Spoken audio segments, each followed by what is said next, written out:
Hey everyone, here with featherweight title contender Joet Gonzalez, who returns once again September 12th against Colombian Miguel Marriaga on ESPN Plus. Joet, big opportunity coming up in September. How do you feel about this fight?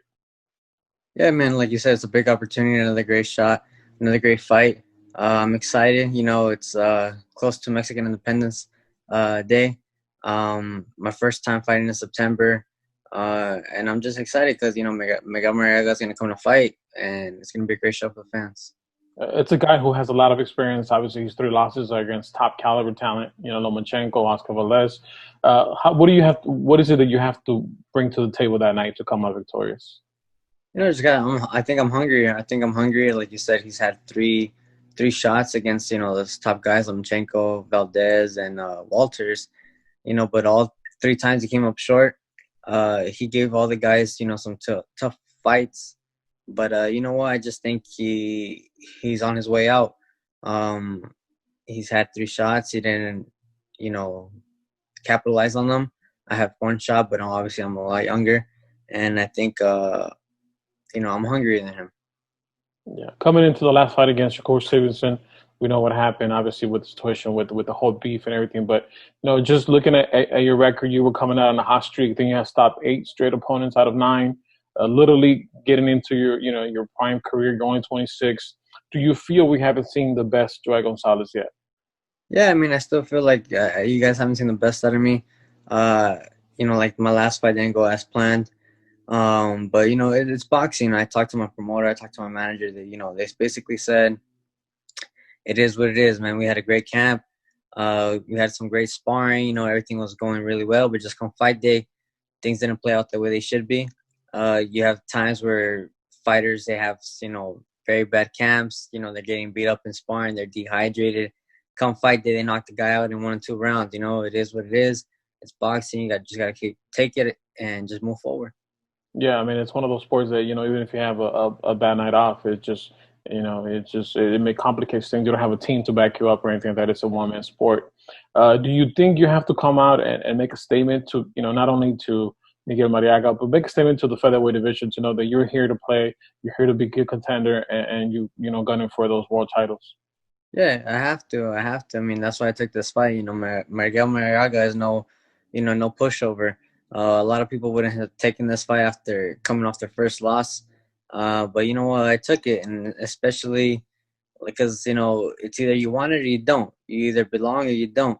You know, I was in a position where I could have taken an easier fight, but no, man, I want to go. I want another world title shot, and the only way to do that is to face the top guys like Marriaga, and that's what I'm gonna do.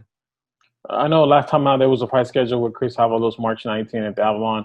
It was your comeback fight. Things obviously got canceled last minute. I think like 5 7 days before the fight. Was it difficult for you knowing that you hadn't fought since October, and then obviously just before fight night it gets canceled? Yeah, man, it's like really bad because I pretty much did a whole camp. Got canceled a week before. It was a main event. It was my comeback fight, and but it is what it is. I took it as a blessing at the same time. I spent more time, family time. Start doing things around the house. Having different conversations with my siblings, with my parents. Stuff like that. Getting to bond more. So it was kind of a blessing in disguise. So you were able to manage the time and capitalize and spend time with with your family on a Yeah. different level. As far as usually when you're done with the fight, you go to camp a few days after, and then you've just been busy. Frank Espinosa has definitely keep you guys busy. Uh, when you reflect on this fight, going into a top ranked stable, going into a ESPN platform, is there any added pressure that you need to do more, convincingly to get a victory? Like, what's the thought process going that it's not a Golden Boy card, but it's ESPN card, and Yeah, I mean, just the process is just like, what, I'm in their house, I got to do a little bit more. I got to work a little bit more. Uh, these last couple fights, the judging hasn't been quite good. On Top Rank and PBC, some fights have been really off.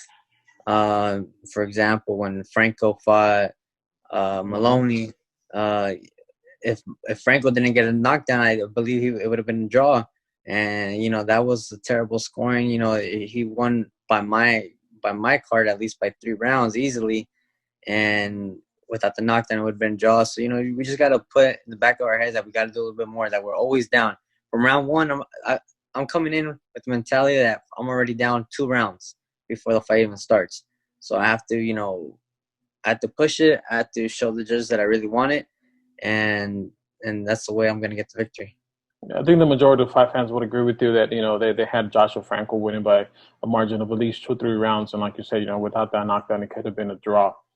When you look at the featherweight division, do you feel a victory over Marriaga would capitalize and get you? Frank Espinosa is able to get you a world title fight at that weight class.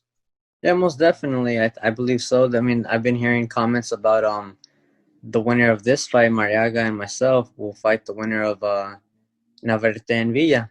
So I heard about that, but you know what? I didn't pay too much attention. My focus is Marriaga. Obviously, I have to get past through him first, and then if everything goes well, we'll see what happens after. But I believe if I get this victory, it'll put me back in the position for another world title shot.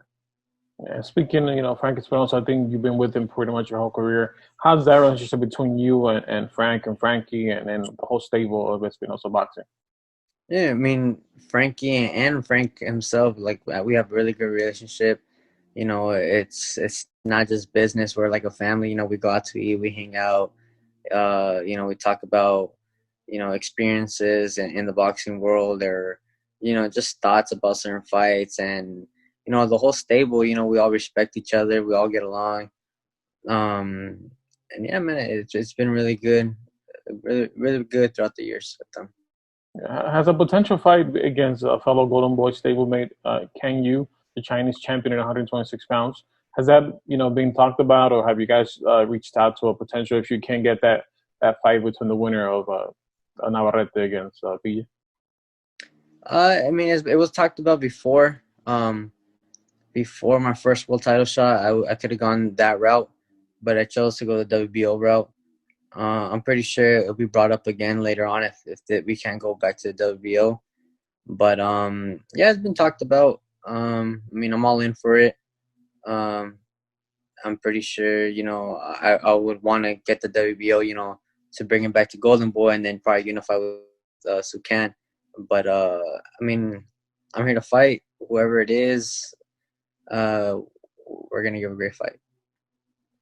Losing against Shakur Stevenson is a fight that you put a lot of pressure, but for some reason you weren't able to get the shots out that you should typically do on a fight night. What happened that fight night? Was it just maybe the family dynamic that maybe played a role into your performance?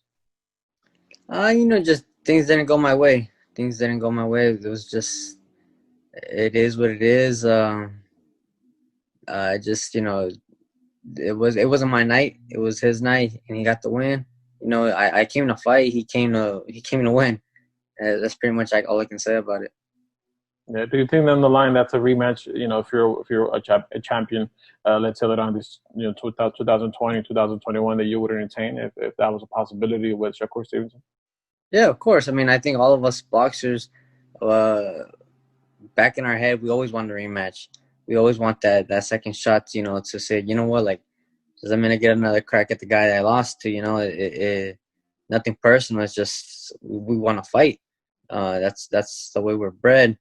Obviously, I just can't call him out right now because I don't deserve it. I have to earn my way back.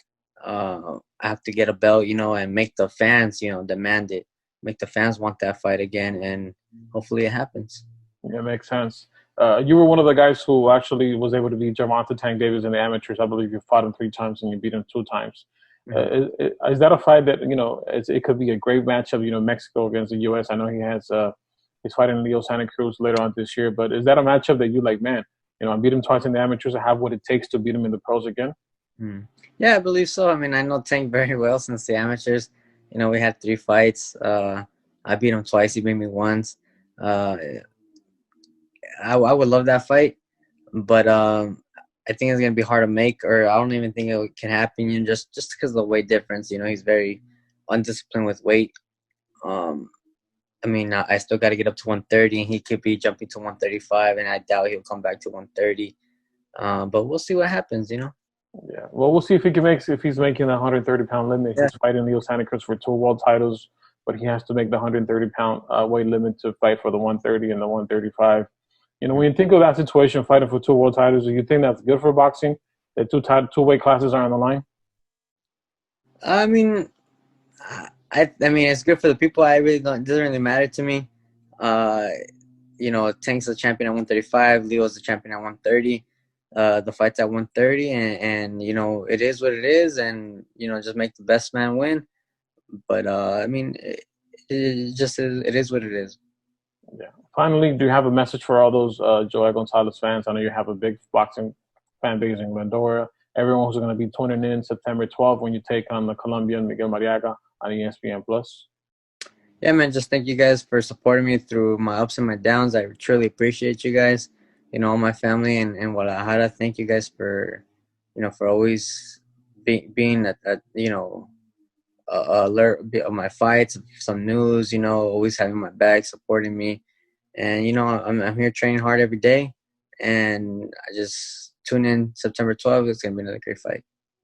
Thank you so much for taking the time. We look forward to seeing you in action once again, and I wish you the best of luck. And I know, at your age, 26, going on 27, we still haven't seen the best Joet Gonzalez, so we look forward to a long and healthy career for you. Thank you, man. Appreciate it. Thank you, Joet. Yo, subscribe to Phenoboxing right now, or else. Bah, bah, bah.